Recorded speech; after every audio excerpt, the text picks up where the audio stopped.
Hello, BookTube. I'm Shawn, the Book Maniac. Welcome back to my channel. And look who's here. It's Ange from Beyond the Pages. Welcome, Ange.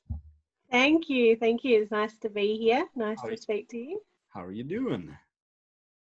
Not too bad. Pretty good today, actually. Not good. Not too busy today. What's the weather like there? Cold and wet and raining. It's freezing here. I think it was about 12 degrees today and just raining all day. So It's been pretty bad for the last week, but before that we were in the 20s and stuff. So yeah, pretty cold, but it's nearing winter. And cold being what? What would be the temperature today? 12 degrees. Yeah. Well, that's not warm. It was it reached 24 here in Tokyo today. So. Oh, that's nice. Shirt sleeve weather. Shirt sleeve. So can I start by giving you a sob story about how much I miss your presence on BookTube?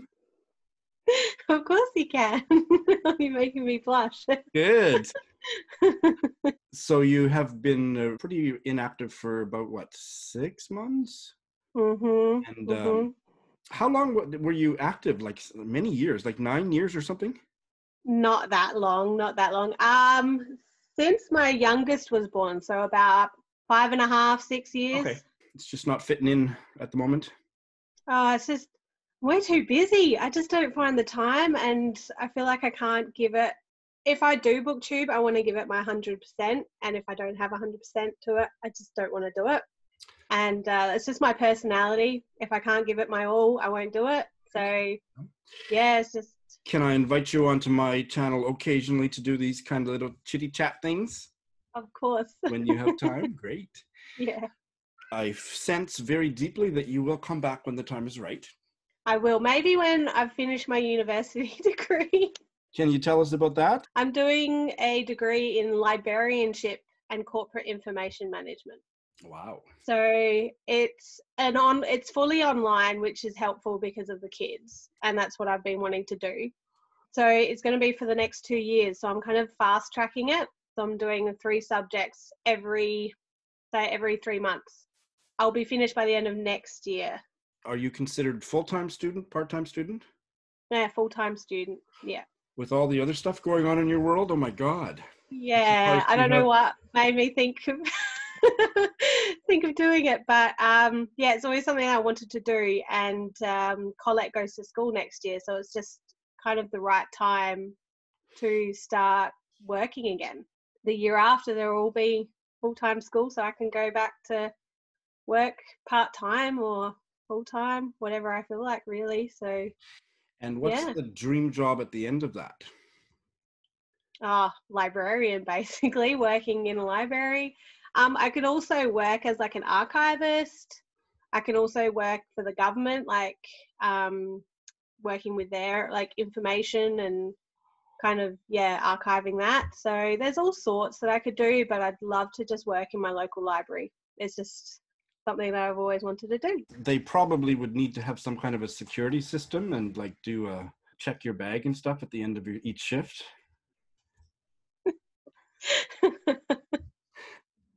Most likely. You want to be a librarian so you can have first dibs on the library sale. Probably. That's awesome. That sounds great. Yeah. I want to talk to you in a minute about what it's like to be reading these days, but just before that, so how has your busyness affected your reading life? Quite a lot, actually. I haven't been reading as much as I usually do. I'm reading maybe like maximum 2 books a month.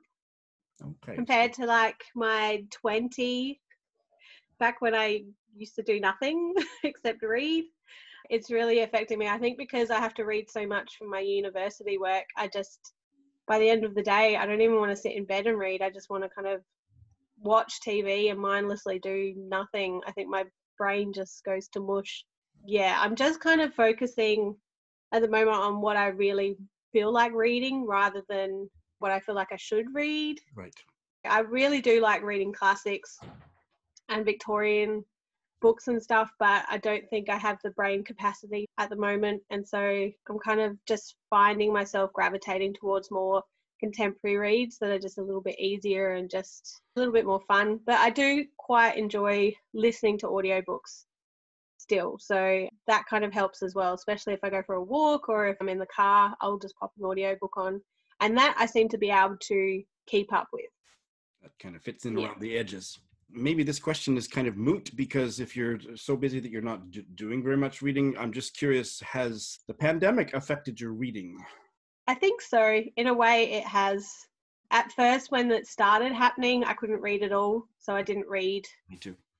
For the first 2 weeks or so. I felt like, I don't know, there was just too much in my brain going on with what was happening in the world. Bit of anxiety, I think, bit of panic. Not panic, but more like I want to look after my family, and like it was like I was unsure so where we were going to go. So I feel a bit more settled now. The first couple of weeks I couldn't read much. Yeah, exactly the same for me. I'm now Yeah. mostly able to read at something approaching the amount of reading I was getting done before, but it's not quite back. And some days I'm still too distracted. I just can't. Yeah, that's the word, distracted. I find that I was already the kind of reader where I would only read 10 pages of any book and then I'd put it down and pick up another book. Mm-hmm. And then I might cycle through a stack of 3 books 4 times in a day, but I would never read more than 10 pages in a book. And that, I think, comes from the part of my brain that's just been corrupted by smartphones and iPads and stuff. Like you're just always got so many things going on. Yeah. But that, I think, is enabling me to read more now. Because if I'm always distracted and I always need to kind of switch it up, I was already had that pattern. So I was worried there that didn't know how long my reading was going to be gone away. It's come back. Yeah. The thing that I don't like is not being able to go to bookstores at the moment. We have one open that I really enjoy going to. I don't go there quite often. They have a limit of 15 minutes browsing time. Okay. A limit of how many people are allowed in the store.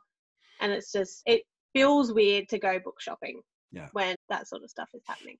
I haven't been to a bookstore. The one big English language bookstore that you and I went to, it's closed.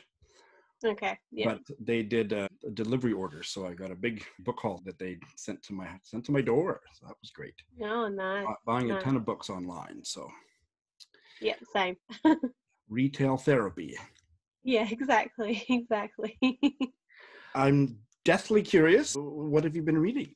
I have 2 books on the go. One book is an audiobook that I'm listening to, and another book, I picked it up at the bookstore and wanted to read it straight away. So this is one of those really like just immerse yourself, really easy read sort of thing. So first audiobook that I'm listening to is The Bell by Iris Murdoch. Okay. So I know that you've read something by her before and didn't enjoy it. Is that right? The Sea. The Sea. See, I haven't read that one. I read Under the Net by her and The Unicorn. And I liked Under the Net, and The Unicorn I enjoyed, but only 3/4 of it. Like the last quarter I didn't like. Okay. So this one, I'm only about 50 pages into it, and I'm really enjoying this one so far. It's about a woman who had left her husband when he wasn't very nice to her. And so she goes off and gallivants around with other men and then decides that she wants to come back to him. Oh. He's now moved, and he's moved to this sort of community that are very religious, and she feels like she doesn't fit in. They have all these rules. It's like an interesting community. Like they don't gossip. She has to do certain things when she goes to church and things like that. They say it's like a utopia. Yeah, almost kind of a little bit cult-like, or like a cult-like. So far, like that sort of thing really interests me, just to see that sort of dynamic of her being an outcast and an outsider coming back into that sort of environment. So that's the one that I'm listening to, and then I'm reading The Rearranged Life of Una Lockhart. I love the title and the cover. It's about a woman whose life she time travels, I guess. Every New Year's Eve at midnight, she goes to a different period in her life. So when she turns 19, she goes to the year, I think it's 2015, where she's like 55. And so she lives that year where, so she lives that year where she's 55. And then the next year, she goes back another 10 years or something and will live another year as a 45-year-old. So her life is sort of rearranged for her. Mm-hmm. So far, it's good and interesting. Who was the author? Margarita Montemore. Okay. Yeah. Where's the author from? I want to say the UK. Okay. I think it's set in Boston in America. So, oh no, wait, she's from the US. She's from New Jersey. So. Jersey. Okay. Interesting. And you were talking about Iris Murdoch. No, I didn't get along with her Booker Prize winning The Sea. Mm-hmm. I know it's one of Eric Carl Anderson's most favorite novels, but I couldn't. I did it as a buddy read with 2 other guys on BookTube, and we all bailed. Oh. Just the characters. Is there a reason that you bailed? The characters were so deeply unlikable, and it was just I felt like my nose was being rubbed in all of their shit. It was just but you and I have a tentative buddy read of another Iris Murdoch. Yeah, the Sandcastle. Yeah. This is one of the ones that Kenji pulled off the shelf for me to read this year. And you said, I want to buddy read that with you. So I budded in. So later this year? Sounds good. I'll give Iris another try. Have you seen the movie about her life and struggle with Alzheimer's? Mm-mm. It's really good. No, that's all I ever really knew about her was that movie came out 10, 12 years ago. Oh, okay. Yeah. All right, I'll have to look that one up. I think you should be able to find it pretty easily in like Amazon Prime, or I don't know how you get your movies now. Judi Dench plays her. Plays her. Oh, cool. What have you read recently that was good or terrible or? Well, one that we read together. I think I know. This is the last book that I've finished, Shawn. Okay. So I haven't been reading much, and that was An Academic Question by Barbara Pym. Yeah. By our much beloved Barbara Pym, but what a terrible story. This one was a stinker. Yeah, it was. I just wish it was never published. Yeah, it shouldn't have been published. Yeah, I've ranted about it a lot on my channel, but if the author dies and doesn't want the book published, you don't publish it. Mm-hmm. The only reason I finished this one off was because it was Barbara Pym. If it wasn't Barbara Pym, I would have put this one down. I wonder if her next one is going to be as bad as this one, or if it's going to be an improvement. I'm not sure. It's called Civil to Strangers, right? Yeah.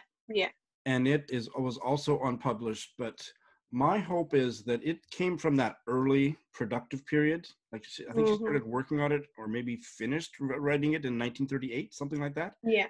And put it in a drawer. So I still think it's going to be better than her 1970s. I have my fingers crossed. Her 1970s output was not as good as her earlier stuff.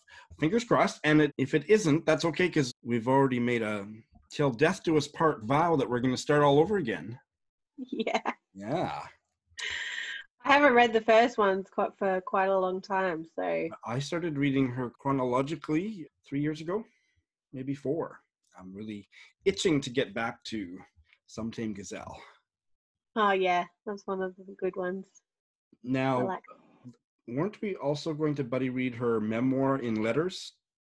Yeah. So we might think about doing that before we start the cycle again. Well, I just bought the other one from the book depository maybe like a week ago.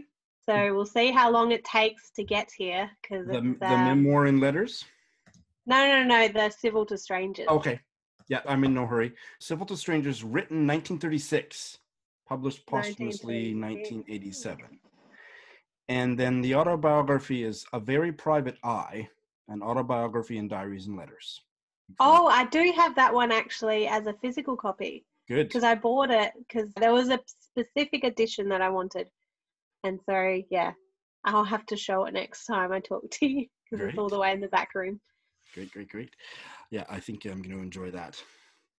And anything else that you've read that's been memorable of late? Let me go to my Goodreads. Sure. I can double check there. Obviously, nothing too memorable if I can't even remember it. No, sometimes I draw a blank.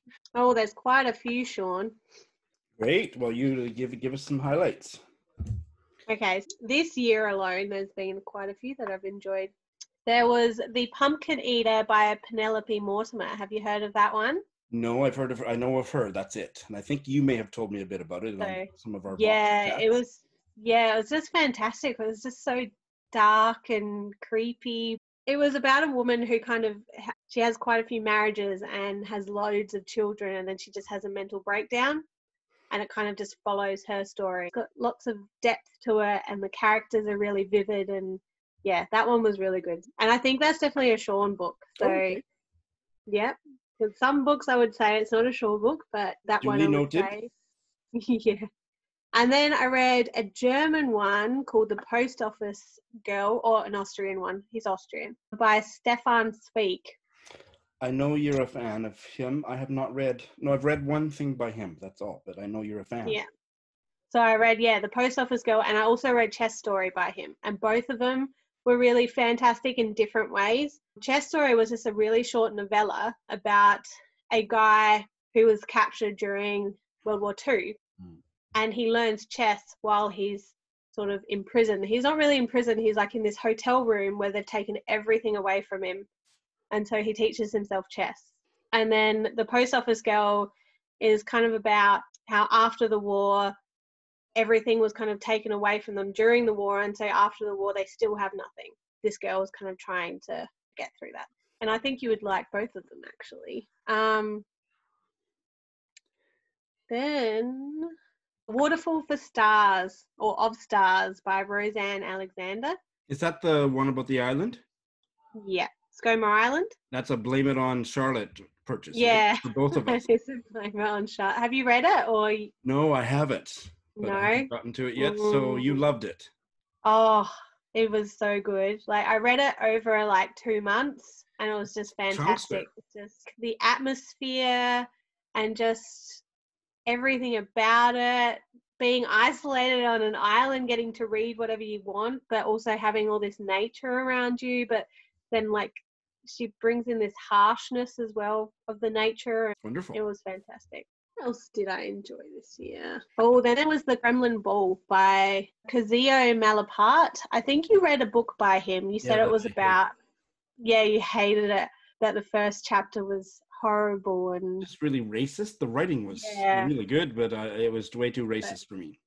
I wouldn't want to read a book like that either, but this one was good. And I think if I would have read the other one by him first, I don't think I would have gone on to read anything else by him. But this one was really good. It was a really thought out glimpse into the world after the revolution, how nothing which country? Oh, Russia, sorry. Russia. So how nothing really changed, how all the people that were in power were still rich, and they were having these beautiful balls and they were getting dressed up really pretty. And he was kind of doing this, not monologue, but he kind of had this one character that kind of just explored the city and showed how nothing had changed after the revolution and how people are trying to say that they've changed and that sort of thing, but they're not showing it. It's not really plot driven. It's more of just like kind of glimpses, and he takes you around the city. Yeah. So yeah, that one was really, really well written as well. That does not sound like a light read. It's not a light read. It's not long either. It's about 200 pages. Oh, okay. Yeah, it was really fantastic. And then there was one called Free Day by Inez Kegnati. It's a French book. It was just about this 14-year-old girl, about her returning home from high school. I think it's every 2 weeks, to visit her parents who work on a farm and they're really poor. She comes home and it describes her feelings and how she feels about being really poor and being the daughter of these parents who aren't exactly the nicest people. We don't really get to see any other characters within the whole book, but we view the world through her eyes, and it's just really, really good. I really enjoyed that one too. So it's quite haunting. Sounds like a Shawn book. Yeah, those are probably some of the highlights. The last part of this bibliophiliac survey is anything coming up on your TBR?